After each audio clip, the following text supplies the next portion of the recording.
Sorry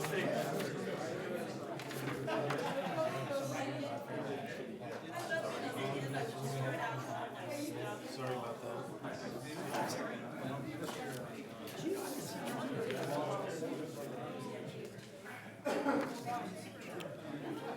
I've shared mine with you, but I've written all over it.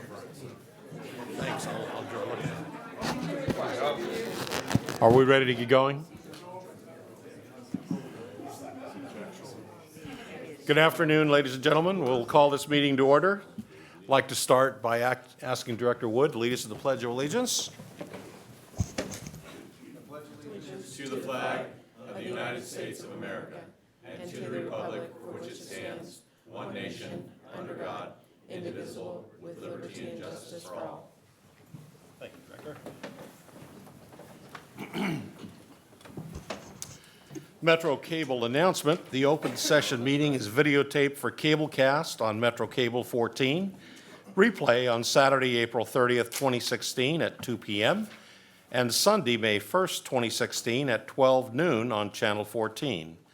Webcast at www.sacmetrocable.tv. The open session meetings are also available for viewing on the district website at www.metrofire.ca.gov. Madam Clerk, do we have any speakers? There are no speakers this evening. All right, thank you very much. Then we'll move ahead to the consent agenda. Are there any questions, comments? Mr. Chairman, if it pleases the group, I move the consent agenda and the items contained. Thank you very much. Call for the vote, please. Director Mitchell? Aye. Gould? Aye. Orzali? Aye. Wood? Aye. Kelly? Aye. Jones? Aye. And Scheidegger. Aye. Motion passes. Thank you. Let's move ahead into presentation items. CFO Thomas, would you join us, please?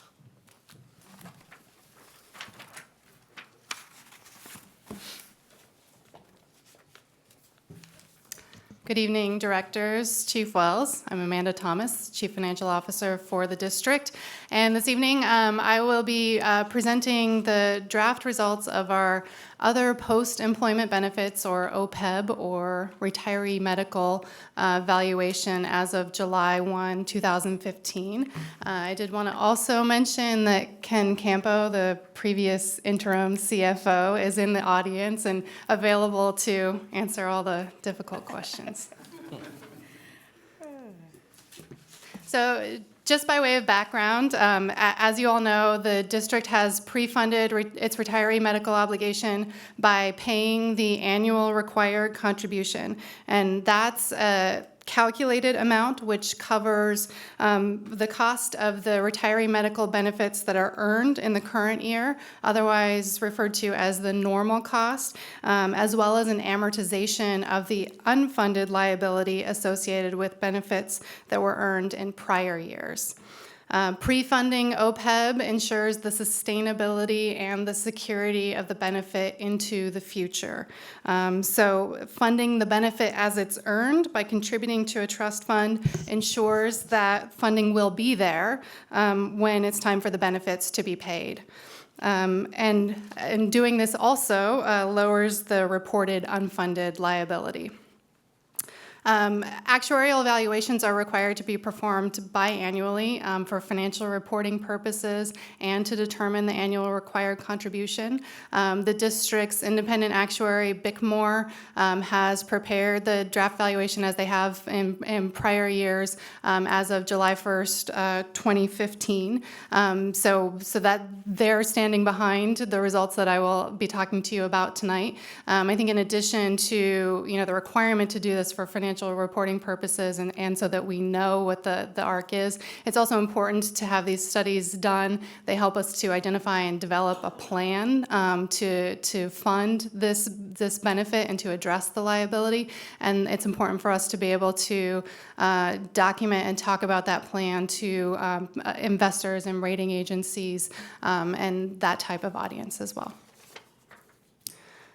So this is a chart that I think you're familiar with, and I think it helps illustrate, the impact of the decision to pre-fund on the future sustainability of the benefit. If you look at that blue line, that's what will be required on a pay-as-you-go basis. So if we were simply to say we're going to pay our portion of the retiree medical premium as it becomes due each year, irregardless of when that benefit is actually earned, but as it becomes due, you can see that sort of an ever-growing portion of our operating budget would be required to do that. And that endangers the sustainability of the benefit in the future as well as the security of the benefit. Is it actually going to be there? Would we be able to afford it?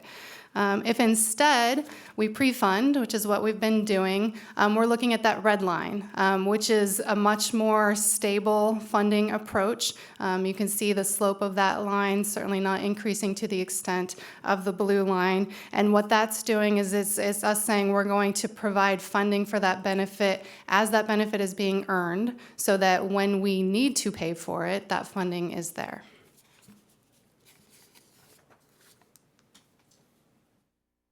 And you can see that those two lines do cross. In this chart, it's around 2026, where it's actually the pre-funding amount is lower than the pay-as-you-go amount.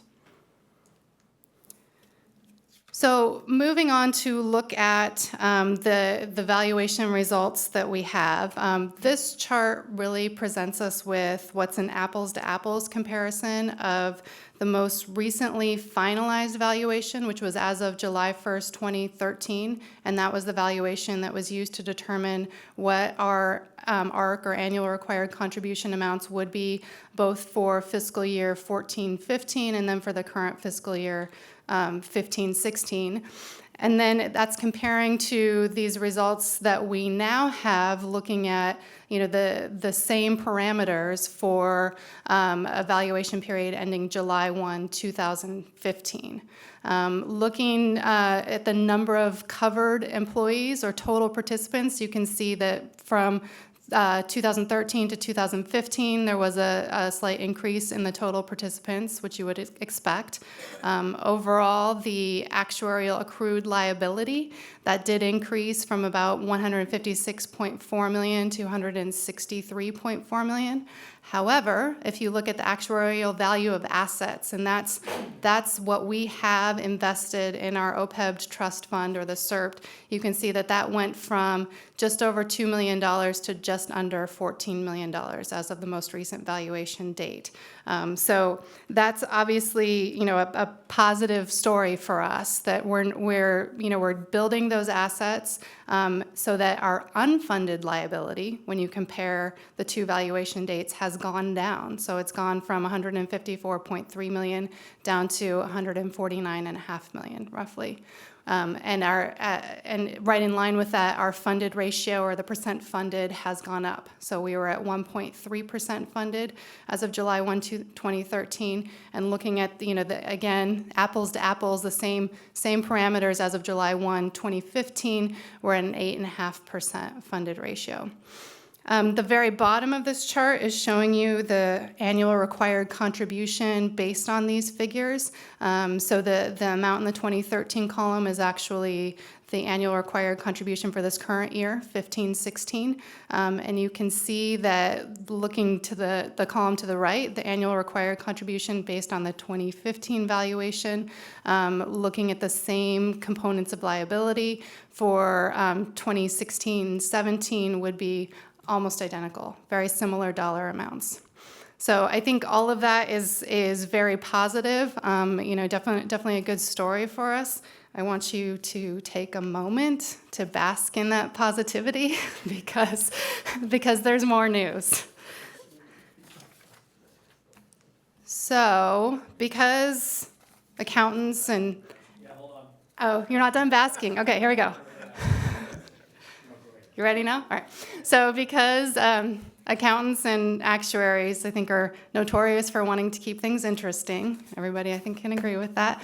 There's been a change in actuarial standards, which really requires us to now look at a component of the cost of providing that benefit that we previously were not required to consider. So there are really two components to the benefit provided to pre-Medicare retirees. And the first piece is the piece that we've always looked at, what's referred to as the explicit subsidy, and that's the portion of the retiree medical premium that we pay. So in our case, that's 92% of the capped premium. The retiree is paying 8%. In addition to that, there is something called the implicit subsidy, and this is the piece that we're now required to consider that in the past we did not have to. And that's the difference between the expected retiree claims, so the cost of their medical coverage, and then the premium that's charged for that coverage. And the fact that there is an implicit subsidy results from the fact that CalPERS premiums are the same for active employees and pre-Medicare retirees. So it's an active employee pays the same as a pre-Medicare retiree, even though you would expect on average that active employees are going to be younger, healthier, have lower claims experience. So in effect, what's happening is that those active employee premiums are subsidizing the pre-Medicare retiree premium.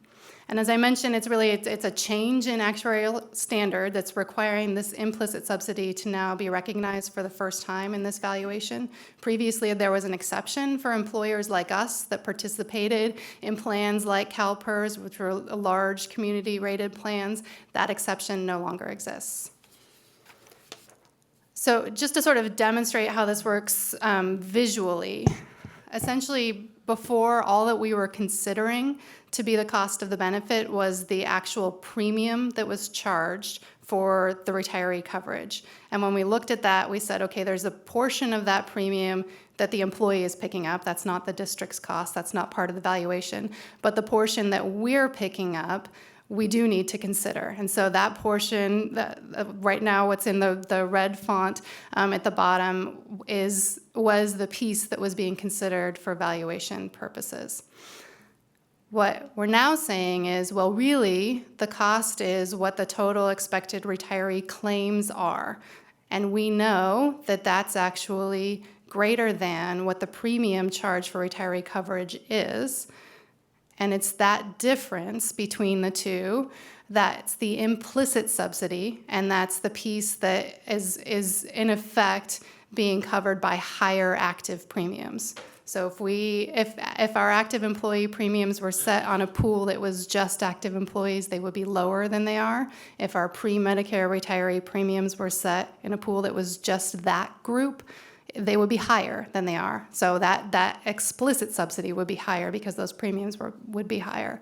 That's not what's happening, but what this change in standard is telling us, well, you can't ignore the fact that that's the case. There is this cost that exists there in the implicit subsidy. So instead of just that middle portion on the bottom, we now need to look at the middle portion and then the bottom right-hand corner as being the total cost of the benefit that's provided. So this means that there is now an additional liability to be considered. And the amount of that liability really depends on how it's funded. And I know that there are a lot of numbers on this chart, so I'm going to try to sort of direct you to the ones that I think are going to be the most relevant. So the two gray columns on the left are what we've already talked about. So that was the first chart that I showed you. That's looking at just the explicit subsidy. There are the numbers in there for the 2013 valuation and the 2015 valuation. And as we talked about, unfunded liability down, percent funded up, are about the same. In addition to that, though, we now need to look at the implicit subsidy. And in my screen, it's highlighted in yellow. It looks a little green up there. But essentially, the yellow-green shaded columns are the implicit subsidy. And then the total columns are simply taking the implicit and adding it to the explicit to come up with the total results. There are two implicit columns on here because the results are different depending on the funding and approach taken. So if we were to pre-fund the implicit piece as we do with the explicit piece, we get to take the benefit of a higher assumed discount rate, which results in a lower unfunded liability. If we were instead to take the approach of pay-as-you-go funding for that piece of it, which wouldn't impact our decision on pre-funding for the explicit piece or the discount rate that we were able to use to value the liability associated with the explicit piece. We would instead be using a 4% discount rate for the implicit subsidy, which would result in a higher calculated liability. So looking at these results, I think the first thing that I want to point out is if you look at the number of covered employees, you can see in the implicit column for total participants, we have a lower number, right? That's because the only group for which this piece is relevant are the pre-Medicare retirees. So there are fewer participants that are impacting this portion of the valuation. So it's 958 total for the implicit piece. Looking at the liability results, you can see under the pre-funding scenario, the actuarial accrued liability for implicit is about $48.7 million. Obviously, we haven't been contributing to that, so there are no assets associated with that. That's all unfunded liability in a 0% funded ratio. That's on a pre-funding basis. On a pay-as-you-go basis, where there's a lower discount rate, the liability is higher. So it's a $63.5 million liability, again, all of that unfunded. Rolling up to the totals, so where we're adding the explicit and the implicit together, with everything done on a pre-funding basis, the total, and I'm just going to look at the unfunded actuarial accrued liability, would be about $198 million if everything were done on a pre-funding basis, and about $213 million with the implicit piece done on a pay-as-you-go basis. In terms of a total funded ratio, it's a difference from 6.6% down to 6.2%. So that's what it means from a sort of financial reporting standpoint. What's the impact to liability? That's what it means. From a what are we paying standpoint, obviously we're going to continue to pay our active premiums as we always have. I think it's probably reasonable to assume that CalPERS is going to continue to set the rates as they always have. So from a practical standpoint, we will see that cost every year in the form of the active premiums, but paying that and that amount in the active premium that we're paying that's calculated as actually covering the pre-Medicare retirees is about $3 million. Paying that does not account for the total annual required contribution that's associated with that calculated liability. In other words, if we wanted to pre-fund the implicit piece, it would require an additional contribution of $1.8 million to the OPEB trust. So if you look at the very bottom line on this chart, what this is getting at is what is the impact to the budget? What would we actually need to budget to pay for this benefit? So we've always thought of that as being, or in recent years, we thought of that as being the annual required contribution for the explicit piece. So if you look at our budget, you can see that between the retiree premiums paid and the contribution to the OPEB trust, we have roughly $14.2 million, looking at the 2013 column, that gets paid. The explicit subsidy is calculated for next year to have roughly the same annual required contribution. Again, the combination of retiree premiums paid and contribution to trust, $14.2 million. The implicit piece, to do that on a pre-funding basis, the annual required contribution, and I'm in the very middle column that says implicit, the annual required contribution is a little under $5 million. About $3 million of that we're paying for already in the form of active premiums, and another $1.8 million would need to be contributed to the OPEB trust to meet that annual required contribution. So total payments or impact to the budget would be roughly $16 million.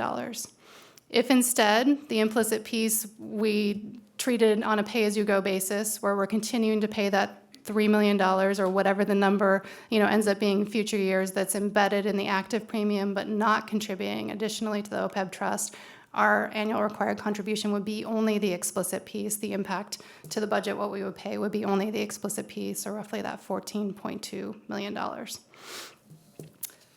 That's a lot to digest. In terms of what it means, I think, it means two things. Obviously, the extent to which we fund or we pre-fund or don't pre-fund impacts our reported liabilities. And you can see, what that impact is overall.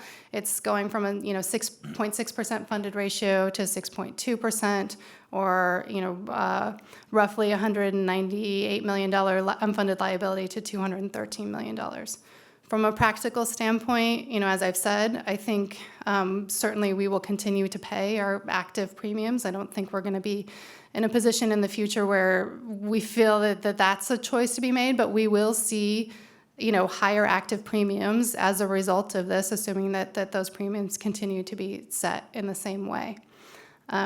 So, I think overall that's the what does it mean? What we're paying for active premiums really isn't going to change, but it does include this piece that is covering the cost of providing coverage to retirees. In terms of next steps, because really I'm here with a presentation item tonight to sort of familiarize you with these issues. I'm not with an action item, but the next steps are to meet and confer with labor regarding the funding of the ARC for fiscal year 16-17, which is sort of follows our normal practice, and really to return to the board with the recommendation regarding that funding as part of the preliminary budget process. We will need to identify for budget purposes how much we are intending to pay. So those would be the next steps, but at this point I would be happy to take any questions, get any feedback from the board. Board members. Director Mitchell. The chart that you showed us to start this presentation, bring that up. Sure. Which one? The red and the blue line. Yes. At what point, if we continue to pre-fund, and even with the new funding, if we pre-funding that, would we see that red line maybe start trending downward? If ever. It's a hypothetical, I'm sorry. But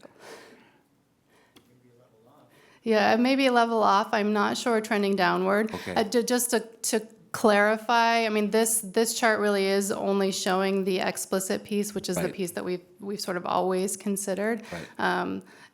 If we were to pre-fund the implicit piece, then we would be building those assets faster, but obviously would require a higher overall dollar contribution. Yeah, No, I know. I would just add to that red line would actually, might drop a little bit and then level off when the unfunded liability is paid off. We're in a closed amortization period of 30 years. We're about 5 years into that, so there's 25 years of amortization or mortgage payments, if you will, on that unfunded piece. So once that gets paid off, you'll see that red line drop significantly, and then it should level off to the normal cost. But at least if we continue our present practice and even prepay the new portion, if we did not do that, that would take a significant rise. Right, the Yes, blue line. yes. Yeah. Thank Yes, you. and that blue line is really conservative in that we use the numbers directly out of the actuarial report. And it shows those numbers leveling off in year 2030 to an increase of about 1.2%.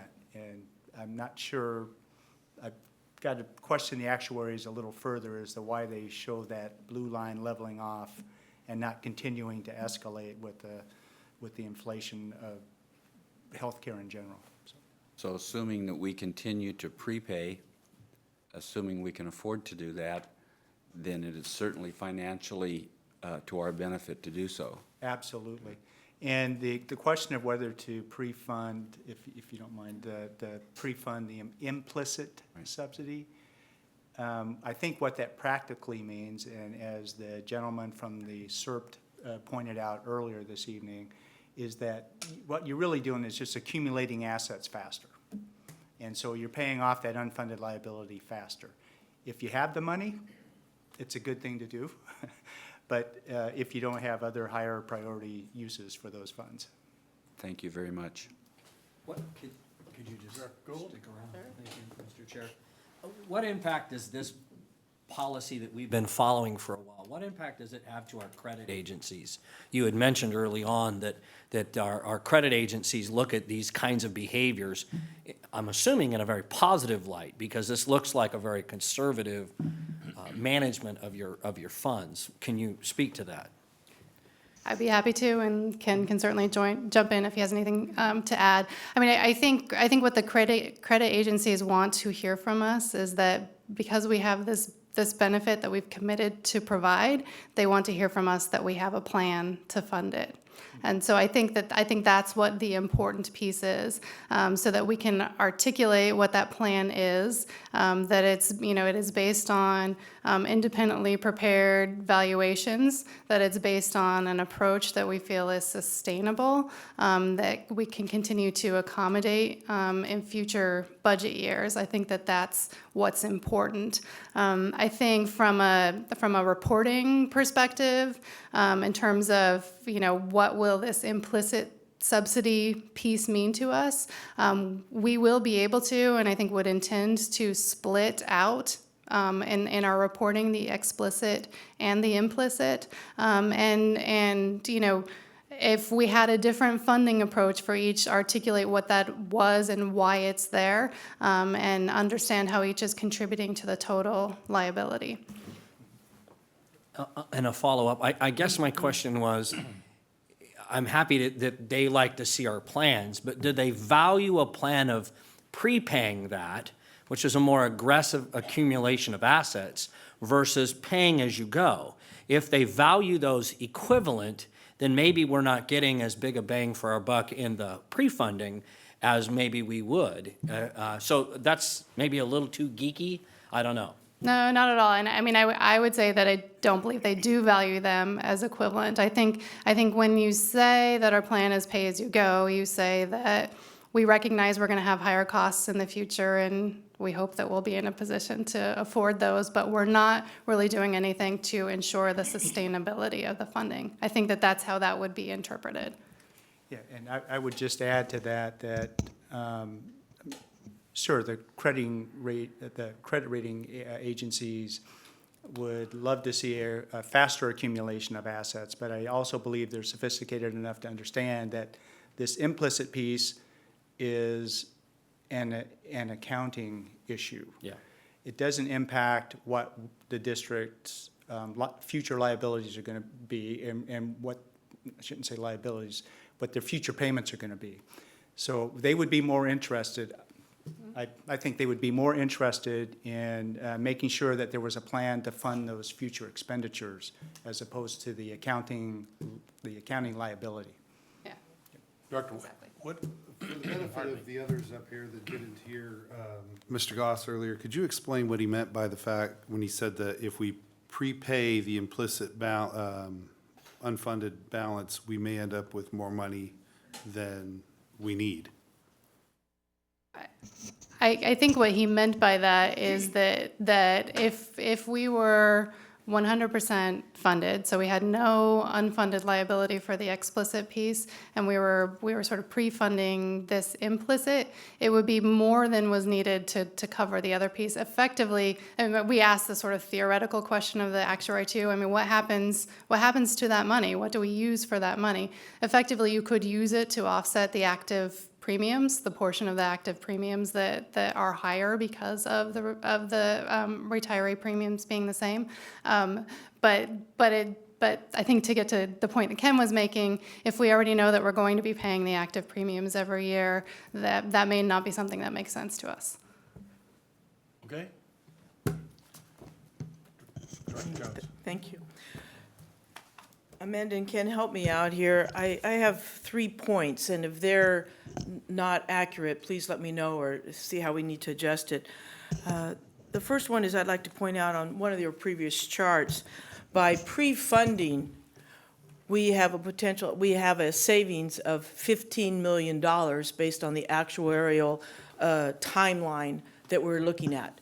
So $15 million in savings for pre-fund versus pay-as-you-go. The second item, that notion that came to me, is that part of this new implicit situation is the retirees pre-Medicare. And that is singling out a certain portion, and yet, with the 100,000 viewpoint, that's going to be everybody. God willing, and the creeks don't rise, folks can retire, and they live to 65, and then they get into the Medicare system. So I don't see this as a isolation point amongst all of our employers and employees and/or retirees.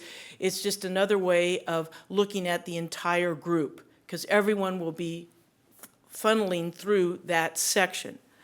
And then the last point, takeaway I got from our discussion, and you've reiterated here, is that it's a challenge for this board to have a discussion about a plan for the implicit, addressing the implicit add on our balance sheet.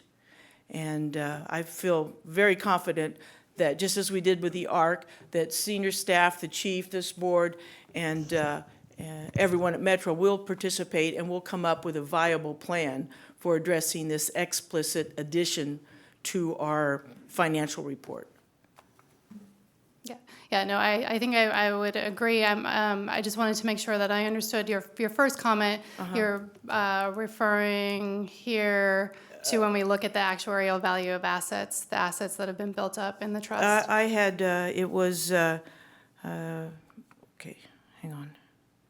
212.9 million versus 198.1 million. Oh, okay, and looking at the implicit subsidy Yeah. here, okay. Yes, and I think in terms of total liabilities that would be reported, that's accurate. I think the challenge for us is going to be, do we want to think about the explicit subsidy the same way, or the implicit subsidy, excuse me, the same way that we've thought about the explicit, given that that the way in which the payments are made is different. Exactly. And that goes to my point number 3 about a future discussion for Sure. that particular plan. Absolutely. Looking forward to it, believe it or not. It'll be good. Good points. Any other comments or questions?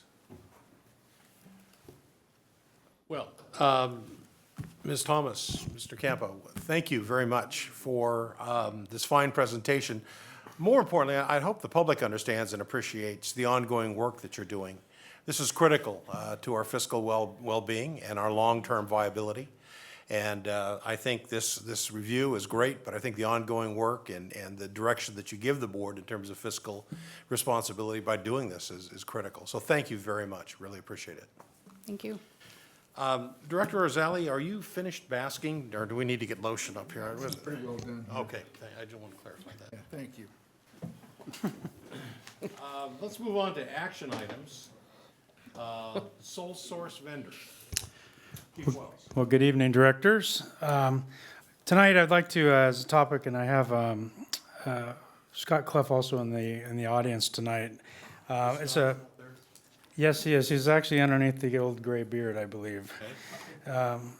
So, the professional services agreement contract tonight is up for discussion for the a contract with AP Triton. They're an LLC consulting services that are very specific to general emergency medical services and those issues.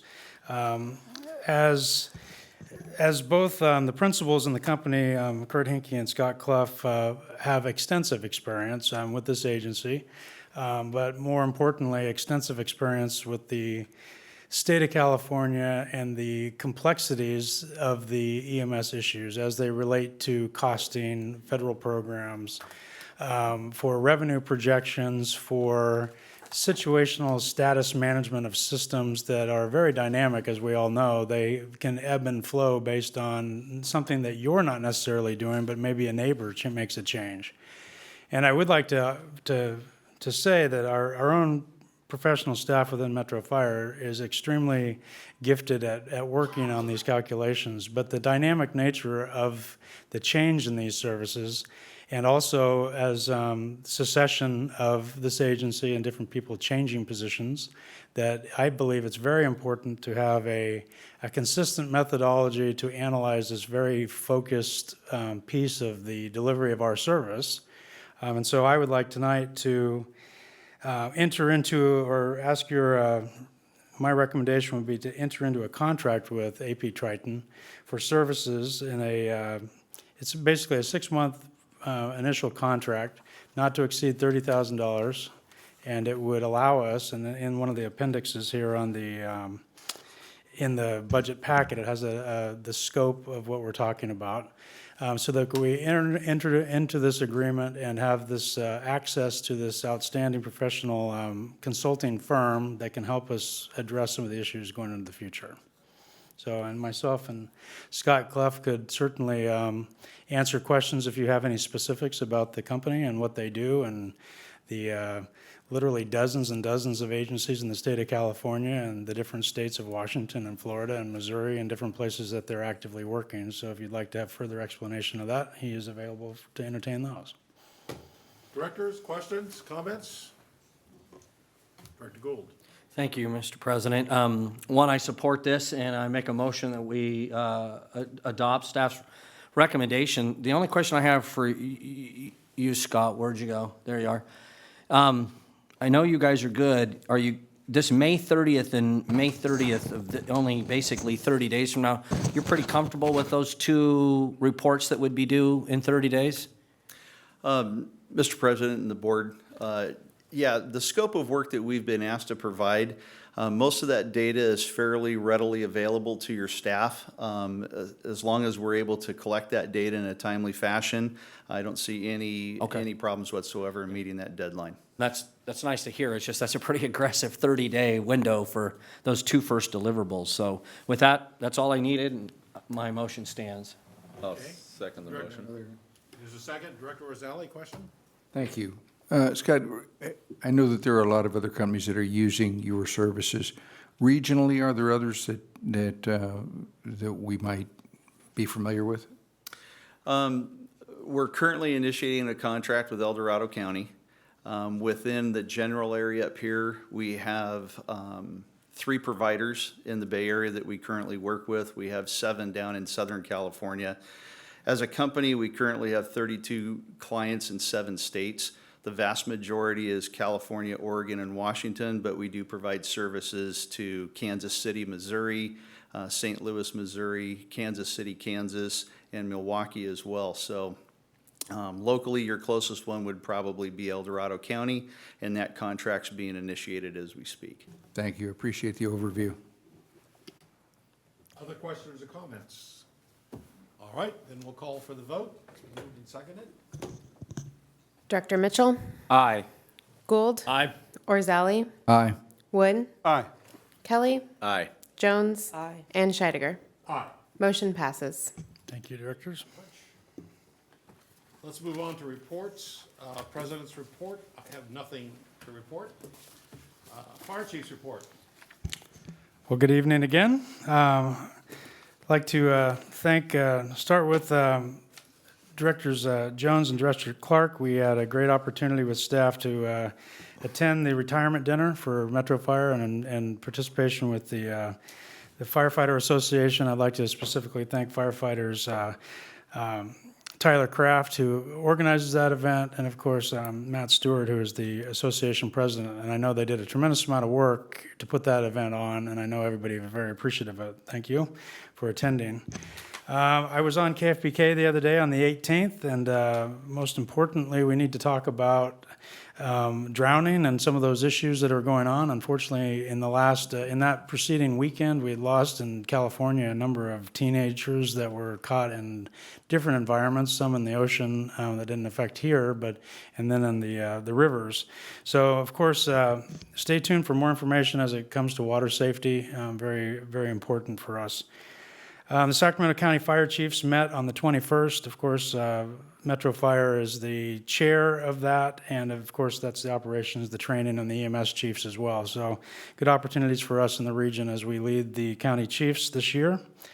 We had our first preliminary budget meeting, which was on the 26th, earlier this week. Amanda and her staff, of course, and Chief Bridge is actually the narrator this year for our initial budget processes. We do actually have, like we always do, we're going to go through an aggressive, challenging budget cycle.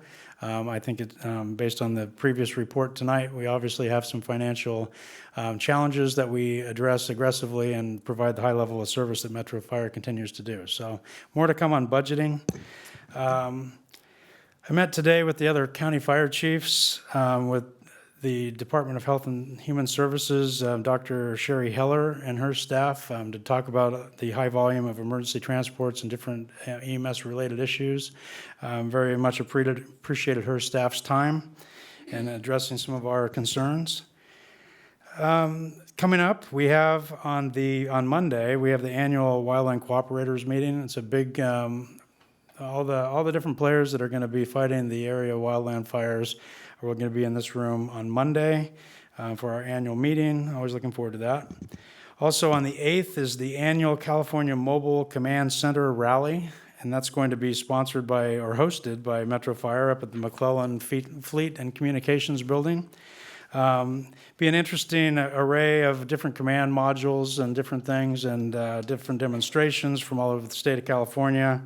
With different capabilities and mutual aid and all those types of things. So obviously our business is, fire has been the same since probably the beginning of time, but the way we fight them and the technicalities and communications are obviously enhanced by technology, so we look forward to that. We will be doing a transfer on the 10th of May of getting a new, exchanging some OES engines, and looking forward to that over at OES headquarters. That will be a media event at Cal OES on the 10th of May at 10:30 in the morning. On the 14th through the 17th of May is the International Association of Fire Chiefs Summit down in Long Beach. I'll be participating in that. And so it is with great pleasure tonight that I do acknowledge some retirements. And I can tell you the one thing in our retirements, the way we do it, is sometimes guys will have or gals will have their last day on shift.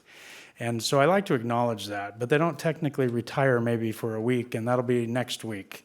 And it's kind of awkward if I went out and saw somebody today and I don't recognize them, and I'll recognize them in a week or two. So I might do it twice, so I'll make the mistake. But I would like to say that Captain Steve Eggeman retired. His last shift was the other day. Great long lineage of expertise in the truck realm. Dale Heitzman is retiring, engineer Dale Heitzman. Tom Nichols had 26 years of service as a firefighter, and he retired. And then Scotty McKinney. Today is his last shift on shift. He's at Station 53. I had the opportunity to swing through and see him today. He's been 42 years in the fire service. And he is truly going to be somebody that'll be missed. And his last final day on payroll will be down the road, and you'll hear his name again probably. But I just wanted to thank them for their years of service and dedication to this agency. And I say it all the time, but we need to step up and fill some very, very big shoes. I'd like to also acknowledge a promotion of Michelle Dehoney. She's our new administrative specialist in the Community Risk Reduction Division. And I'd like to, on the 1st of May, we will be promoting Captain Sean Jukic, John Grazis, Captain Will Fox, Captain Jeff Malinowski, and Captain Tony Glenn. So new guys stepping into those roles. So I'm looking forward to seeing some great things. We have a reassignment that was effective on April 18th. Captain Randy Gross will be coming into the training division as a day staff captain. Randy's been in and out of the training division and a long-term great asset to the agency. We're looking forward to having him. And May 10th is Captain Clay Elledge, who will also be coming in as a training day captain. Clay's got a great lineage as well. And we'd like to thank Frank Lima, who will be reassigned back to the line effective May 23rd. He's done his stint and did it very well. Really appreciated all his time. So he'll be going back on May 23rd. Still going here, hang on. We have an active recruitment out there for the Economic Development Manager. It's basically Larry Davis's position that's gone unfilled since he retired. However, we've changed it a little bit to an Economic Development Manager, A final filing date for that is the 2nd of May at 5 p.m. We have a safety specialist, is an internal-only recruitment. Final filing date is also on the 2nd of May at 5 p.m. And then we have single-role paramedic drill instructors for the 16-2 Academy, and those will be taken from ranks of firefighter, engineer, and captain. Final filing date for that is the 29th of April. Let's see, and that academy will actually go from the middle of June to the end of July. And then we have another recruitment for the drill instructors for the firefighter academy, which will run from the 1st of August through the middle of December. That's the 20-week fire academy. So we're looking for firefighters, engineers, and captains for that, and the final filing date is the 6th of May at 4 p.m. And of course, as of today, the fire chief's recruitment is out and live, and it's real, and the final filing date for that is the 30th of May at midnight. So looking forward to a lot of interest in that. And that is through our consultant, Terry Black and Company. So with that, we're back from a fire. So Captain Michelle Idem is here on the PIO report. Good evening, Mr. President, Directors, Chief Wells. Michelle Idem, Captain Public Information Officer. We have some pretty cool things that are going on this week and that have happened already. One of them is a magazine based out of Georgia. It's a new state. It's called Hello Web. It's specific to helicopters and air operations. They have been out here this week. They flew along in a separate helicopter, but flew near ours and took shots of the helicopter over the Capitol, just writing an article, doing some great stuff on them. Coming back out tomorrow, and they're going to, again, fly along and take video and take pictures from another helicopter of them doing hoist operations. So that should be a great story. It's just their focus at profiling how we use the helicopter for aerial firefighting operations and the capacity that it provides to this region as a whole. So that should be really cool. We'll give you more information once that story is out, and we'll make sure it's amazing. So that's number one. The next one, the Dare to Prepare event is this Saturday at Sunrise Mall. That has been headed up by our community services. It is from 11 to 3, Sunrise Mall outside parking lot. It's hosted by Sunrise Marketplace. It is a combination or joint effort of FEMA, Cal OES, us. We have a huge role in what's going on. Red Cross. It's basically everything to do with preparedness. Large-scale community event. We'll be teaching. We have community services out there giving information on safety and preparedness. We'll be teaching sidewalk CPR. We'll be doing rescue and extrication demonstrations. We will have our boat out there, engines out there, just talking to the public. Thousands of people expected. So if you have something fun that you want to do on Saturday, Dare to Prepare on Saturday at Sunrise Mall.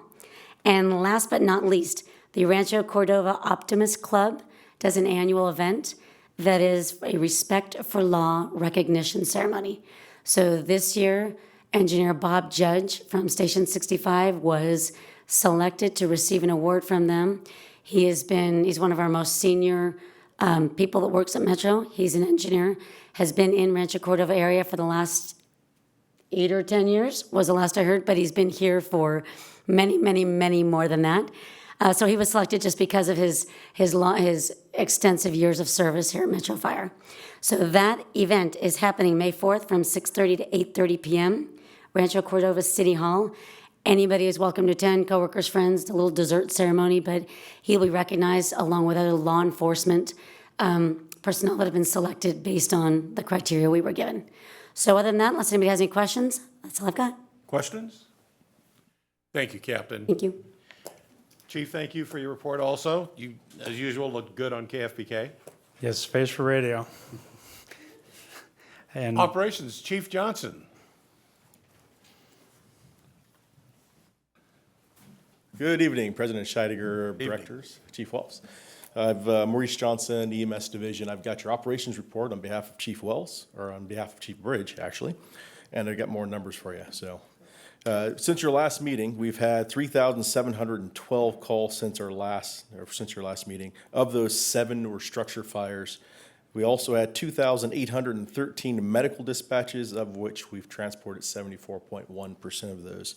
AMR had 156 dispatches and 100 transports. That is in my report, unless you have any questions. Questions? Thank you, Chief. Council Lavra. No report. Thank you very much. Anybody here from 522? All right. Committee and delegate reports. There has not been an executive committee meeting.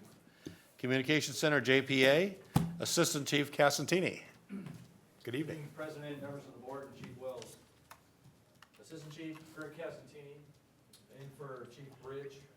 We've not met since the last board meeting. The next scheduled meeting is on May 2nd at 1 p.m., which is a special board meeting. The next meeting at the Communication Center, JPA. That's it. End of report. Questions? Director Kelly? I have to ask, I see some high visibility green radios. Are those new? Yes, they are relatively new. I've been out about a few months now. Progress. Thank you. Yeah, those are actually part of that big purchase on the P25 compliance. And yeah, that's that big package that Scott Andrews and his group put together with ops. Correct? Tyler Wagaman, thank you. Good. Sorry. Yeah. All right, California Fire and Rescue Training, JPA, Director Kelly. Yes, the JPA was scheduled to meet on the 16th, last Thursday, which would have been the 22nd. And that meeting had been canceled, and I expect them, or it looks like they have scheduled one for June 16th. Thank you very much. Finance Committee, Director Wood. Thank you, Mr. President. The Finance and Audit Committee met this afternoon here. We did get a presentation from Matt Goss of CalPERS on our SERP trust. You heard most of the details and, well, more details than what we got from Amanda Thomas tonight, so I'll skip that discussion. However, we did find out that as of 2/29/16, the value of the SERP trust is roughly 16.8 million. So it's gone up from the 13 that we saw in the numbers earlier. For the 8 months ending 2/29/16, our expenses and income are trending slightly behind budget, and we think that's largely due to the timing of IGT coming in March this year versus February of the prior year. We are still expected to hit the targets as adjusted by our mid-year budgets. So one thing of interest is our year-end reserves are expected to show up at about 11.6%. Total revenues should come in at about 184.3 million. Salaries and benefits are on track for the budgeted amount of 152 million. And total expenditures are budgeted at 186.4. So we do have about a $2 million deficit we're looking at. Well, thank you. Thank you. Questions? I'd like to thank our staff, and in particular, I'd like to thank that Finance Committee for their hard work. It's a critical role. Thank you. Policy Committee, Director Gould. Said illustrious group will be meeting on the 12th of May. We'll look forward to that. Palm Springs? Yes, if Director Kelly is willing to foot the bill for that, we will be meeting in Palm Springs. All right, let's go on to board member questions and comments. Director Jones. Thank you very much. I would like to give congratulations to all of the retirees, both those named tonight, as well as all those honored at the association's retirement dinner. Very, very well put together event, and I appreciated being able to participate. Thank you. Director Kelly? I would like to thank Mr. Goss for appearing this evening and giving us the report he did on the SERP. And it looks like there is a lot of work to do by this board and this organization to make sure that we can be prepared for the future costs of medical or retiree medical for the men and women that have worked for this department. So, thank you. Thank you. Director Orzali. Thank you, Mr. President. I wanted to congratulate all of the men and women who are retiring and thank them for their service. And as I've said many times before, I want to commend the entire district for its vision in maintaining payments and viewing these medical benefits payments as a financial obligation rather than just kick them down the road and let somebody else, some other time, try and figure it out. I very much appreciate that. Thank you. Thank you, Director. Director Gould? I'd simply like to just say thank you to every employee of this district for the hard work they do regardless of where they're at in this district. Thank you, Mr. Chair. Thank you. Director Mitchell? Certainly would like to reiterate the congratulations to all our retirees. Congratulations to all the people that have received promotions. It's a great time in your life, and the next step will be we'll be congratulating those people that got promotions. We'll be congratulating you when you retire. So enjoy that time. I would also like to thank Chief Wells, helping with I have to choose my words very carefully here, Chief, but helping with a project in the area that I represent with heartfelt thanks. And there certainly will be a time that we can add more to that, but I wanted to take this opportunity to thank you, not only in person, which I have, but in public. And I would ask you, because of our phone call and telling you that I would like to thank someone else, if you can remember who that was. I would ask you to do that for me. I will extend the thank you out there. I would, but I'd have to have another chat with you. I don't want to get too cryptic here. Understood. Thank you, Chief. That's all I have. All right. Thank you. Director Wood? Thank you, Mr. Chair. Like everyone else, I want to thank Amanda Thomas and your staff. You can, before you, and with your help, his help tonight, take some pretty complicated things and explain it like we're a bunch of fourth graders, which is very helpful. And so I thank you for all that work that you guys put in, and for bringing Matt earlier in the evening. That was a very informative presentation. So thank you very much. And Rancho Cordova's got Kids Day in the Park at Hagan Park this Saturday. So Captain Item, I will miss your presence at Sunrise Mall, because I'm going to be down there with the Kids Day in the Park. Look forward to seeing everyone there. Thank you. Thank you, Director. I just want to add comments, or embellished comments by Director Jones and Kelly and others about the importance of the pre-funding for the ARC and the fact that the board has homework to do. And I know that we'll work closely with our fiscal staff and do everything we can to maximize that and continue it. Chief Wells has an answer. Hey, you know, I want to just follow up on that. It was Engine 111C's crew I want to reach out to, and for exceptional service, which they always do every day. But I would tell you that on a personal level to Director Mitchell and a personal side of, the relationship at family, they came out and served at a super high level of capacity, a loved one. And men and women out here are doing a great job every day, but it's nice when we can serve those in our community that are one of us as well. So that's what it was.